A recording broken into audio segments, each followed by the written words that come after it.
Welcome to the family, Mr. Hasselhoff. It's Hasseled by the Goldbergs. I'm Adam's mom. Adam? Yeah, the little piece of pottery that I baked in my lady kiln 18 years ago. What the? All new ABC Next and stream on Hulu.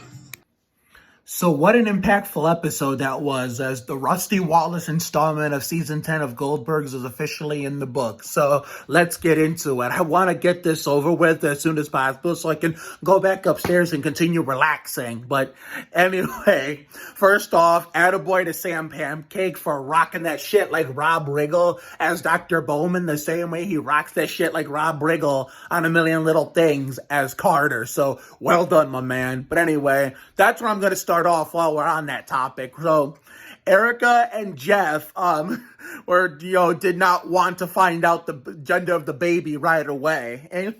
And we thought that it was confirmed when, Jeff went behind Erica's back that he wanted to find out the gender. And we thought, okay, at first it looked like it was official that we were having a boy, that they were having a boy. And then Erica, she tried to do the same thing behind Jeff's back because, the old saying, two wrongs don't make a right. But she said, oh, I would never do that to you. But yet she fucking did it anyway. And yet she thought it was a girl, so nobody fucking knew. And that's why when they had the ultrasound, they had their chance. They talked out their problems like they always do, like all comedies do. And I thought they were going to eventually agree to finally find out the gender of the baby, but it's just a fucking waiting game. So we got the Dale Sr., Austin Dillon installment next week. Maybe they'll tell us then. Who fucking knows? But we're dividing this into like every part of the plot we're going to divide it into. Now for the David Hasselhoff stuff. I know Barry was tempted to get that autograph, and I'm glad he eventually got it at the end. But how did they get there? Well, Adam,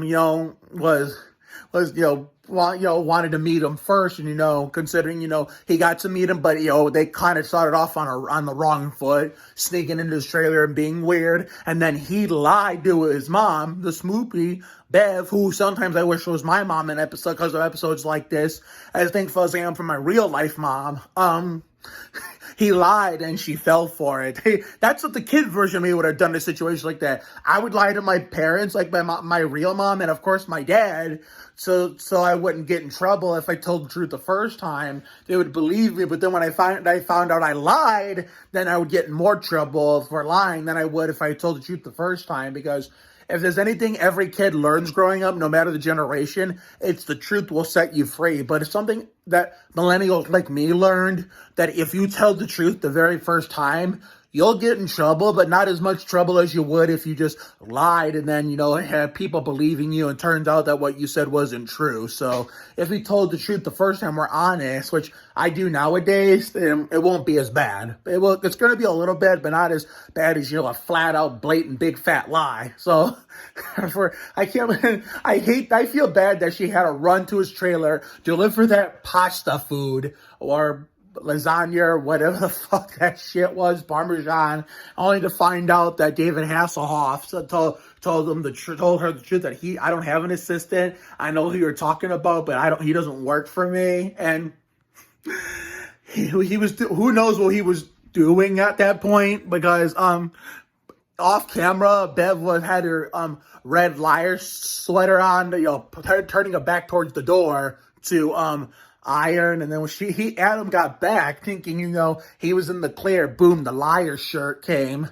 And then this is the part where everybody got to meet him and have a nice, encounter with them, where Adam in the beginning didn't want to go to NYU because he thought he was ready. But then with, Murray being gone, Erica and Jeff having the baby, and then who knows what Barry's doing nowadays, I feel bad for Dave Ken. He got screwed over.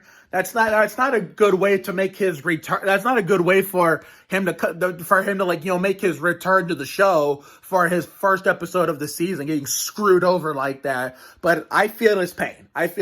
But it doesn't matter how Dave Kim feels. Something that this episode taught us, and Bev was perfectly fine with them putting it off for another year, because if there's something I've learned even before Goldbergs, sometimes you just got to do what's best for you, like in the right there, right now, in real time. Considering I'm doing what's for me. there was a time, with my parents no longer being together, that I wanted to go live with my dad because I missed him. But then I come to realize if that would have happened, then I would be forced to share shit with my step siblings, and I didn't want to do that. And also here in my neighborhood, I have way more friends that I know here than I do where he lives now. I mean, some people I might know in his current neighborhood, but, through mutuals, but I did not know a damn soul over where he used to live before this, before that. So, therefore, I thought, well, Eve has a bigger house, but he also has his 2 wild-ass dogs. Now, he's got a cat, even though he hates cats, but that was not his idea. That was more of my stepmom and stepsister's idea, if anything. So, therefore, I'm doing what's best for me and, staying where I know I can feel the most comfortable. Here with my own place, with my own belongings, I don't have to share shit. And when it's summertime, when it's fun in the sun season, I have all my friends in the neighborhood. I can see with some outsiders that'll come, my friend from outside the neighborhood that I share mutual friends with because of, connections and friends and best friends and loved ones and whatnot. So, therefore, if Adam doesn't want to go to NYU first thing, then it's not a big deal. So, therefore, it's just like how when I met Margaret Firestone a year ago. If y'all remember that Margaret experiment from just about last year now, it's not this past year anymore. That was a whole last year ago. But, those are some good times, when I got attracted to her. And at first I was debating whether or not I wanted to actually go be with her or, stay with the eventual devil, she that shall not be named. And then I realized, hey, I'm starting to get attracted to her, Margaret. I don't want to be with her, she that shall not be named anymore. Yeah, I was falling out of love with her because I got attracted to Margaret, who I got attracted to. And my mom was the first one to notice. Then I eventually noticed because if you all remember, for those who have been a fan of my YouTube channel since before, since after I got famous on TikTok and my YouTube channel got famous because of it, that my mom was noticing first, and then of course I eventually noticed because of the fact that I eventually later noticed, because this became more it was an occurrence, the more I was noticing, because she used to work every Tuesday and Thursday, I think it was, but then got moved to Tuesday and Wednesday. And it's like twice a week I came home from Triad, where I worked at the time in the same building. I came home twice a week talking about Margaret and how she did this and how she did that. And then we had the untied shoe incident and then the bathroom sharing incident. Real Mark fans from the 2020, no, was it 2020? No, not 2020, 2021. Real Mark fans from the 2021-2022 season remember that era.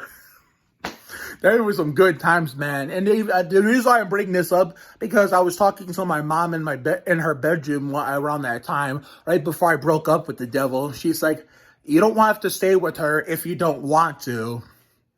And that's why I'm bringing it up, because Adam choosing not to go to NYU right away kind of reminded me of that. He doesn't have to, if I didn't want to be with the she that shall not be named, if I didn't want to because I was getting attracted to Margaret, then Adam didn't have to go to NYU right away if he didn't want to. So that's where I bring up my evil ex-girlfriend. So therefore, that's one of the reasons why I brought it up, because Adam making that choice kind of reminded me of what happened last season. So anyway, we got the Dale Jr. installment of That Girl Lele tomorrow, where Run DMC makes a guest appearance, and my girl Kensington Tallman returns as Tiffany Highlander, my personal favorite character from that show, and the shit talkers Graydon and Lugnut make their return. Let's not forget, based on one of the sneak previews on Instagram from one of the Lele personnel, you would think Graydon and Lugnut would, fictional Lugnut and fictional Graydon would be coming in full song, picking up Lele left off like they never missed a beat, teaming up as a dynamic duo and talking shit to the good characters, with Tiffany, playing second fiddle. But nope. I think Kensington posted this. We have Lugnut, because Sadie hired him. Yeah, I love how this is a Goldbergs reaction video, but we're already talking about tomorrow's episode of That Girl Lele. Sadie hired him to use dodgeballs to kick the shit out of him like Ricky Rudd. I don't think Lugnut wanted to, but Sadie made him. That's going to be interesting to see tomorrow how that plays out. And then after that, I got to check the schedule. I know Lele's not at 7:30, but don't forget, after Lele, hopefully the TV guys will be making the correct decisions and not piling all my shows that are airing in one day on top of each other, time slot wise. I got to see what time Welcome to Flash starts, because keep in mind we premiere season 2 tomorrow. So Thursday nights have just gotten exciting after work, and bowling. Lele at 7:30 and Flash afterwards, whenever that may be. So, and yes, there will be 2 reaction videos tomorrow. Friday, I don't have anything planned. Saturday, we're going to have a haircut video up for you guys. And maybe if the weather is, somewhat semi-decent enough, we'll go outside and go see Matt McKnight to go finish our Mustang collaboration over on his channel. I'm not going to give him a shout out now because there's no time for that. It's not the time, or even if there was, there's not time and a place to do it. And Sunday, and I got to record Villains of Valley View, the Halloween episode, and I'll tell you why. Because I won't be able to watch it live as it happens, which means I also sadly won't be able to watch the EA Sports 500 Talladega and give you guys a reaction video to that. Because me and my dad are going to Cedar Point for Halloween weekend, so that's going to be a vlog I'm going to bring you guys instead. But here's a couple tips for those of you for those of you who are going to Cedar Point, for those of you who follow me on YouTube, or following me on TikTok or whatever, or even Instagram, where I have the biggest following count. If you want to run into me there, 1, stay out of the back at all times. Well, no, in the daytime, in the daylight, it's okay, but when it gets dark, it comes like pitch fucking black. Stay out the back at all times, unless you have the boom necklace. Because if the boom necklace and the monsters try to go get you, it's gonna be your sign to them to fuck off. That's the only way you're gonna get them to leave you alone if you're brave enough to go in the back. Wear the boom necklace at all costs. 2, stay dry. I think this is gonna be 4. 3, don't lose your shit. Don't lose your shit. Like I did in 2017, when doing those 20 Halloween weekends, Cedar Point family, when I met Nicholas Fisher and ran into my old school friend Taylor Batt. I say stay. 4, stay warm. Okay, that was going to be 5 instead of 2. I misspoke. 4, stay warm. And 5, no matter the circumstance or the setting, or what time of the day it is, or the weather or the temperature, watch the fuck out for the brand new sliders. That's something I never encountered. I didn't even encounter it in 2017 when I lost my tie. Dylan had. I didn't encounter it in 2018, the first Halloween weekend trip in September of that year, or the rainy Halloween weekend trip when I didn't get to finish it properly because it was rainy as fuck, and I couldn't charge my phone. I couldn't spend my time at Cedar Point the way I was used to in the summertime. So with all the rain and whatnot, and how fucking crowded it was in Starbucks compared to how it is in the summer. Well, at least in the summer, everybody wants to be outside. Because it was cold and rainy, everybody wanted to be inside. So it's going to be a totally different vibe, even if it's dry. And, and I did not encounter this in 2019 when I went to Cedar Point for Halloween weekends casually, when I was taking my last YouTube break. Hopefully it'll be my last YouTube break ever, because I don't ever plan to take a break from YouTube anytime soon. And of course 2020, there was no Cedar Point because of COVID. And then 2021, I don't think we went to Halloween weekends. Did we? No, we did not. But even if we did, I doubt we would have encountered the sliders there. But this is something they said that's always been around, but I never saw them for myself. So this is going to be new to me. So we got to watch out, because we don't know how and what ways they can hurt us, or how they can do damage to us. But I guess we'll have to find out Sunday. So have a good night tonight and a better day tomorrow. Life will give you a lot of lows, but when you hit a high, enjoy it. It ain't for the weak. Goddamn, pace yourself, bring your ass, be you. You have to try harder to do less. You can't deport a dream. Sometimes the worst things in life lead to the best things. Always bet on the side of love. You got to check yourself before you wreck yourself. Sometimes you just got to be present. You never fail until you stop trying. It never pays to worry too much about things. We're not here for a long time. We're here for a good time. It's never too late to turn the day around. Another day on time, another day to shine. Take care, everyone. Good night. And since we're going to the bowling alley tomorrow, I still even though it's been a while, it's been a little while since I last talked about it, I still have feelings for that Haley girl. So therefore, if everything tomorrow we're gonna get back in the fight, and hopefully a pimping we will go. And if things actually work out, and nothing backfires, then there will be a March presentation episode talking about this, which I think would be the Greg Booty Biffle installment, episode 16 of March presentation. It's taught me talking about it. I'll probably record it before Lele and Flash, but I probably won't upload it till after that. But if you don't see it, then you'll know why. But anyway, I gotta get back upstairs so I can just continue to relax and get ready for tomorrow morning and another day on time, another day to shine. So see you later, everyone.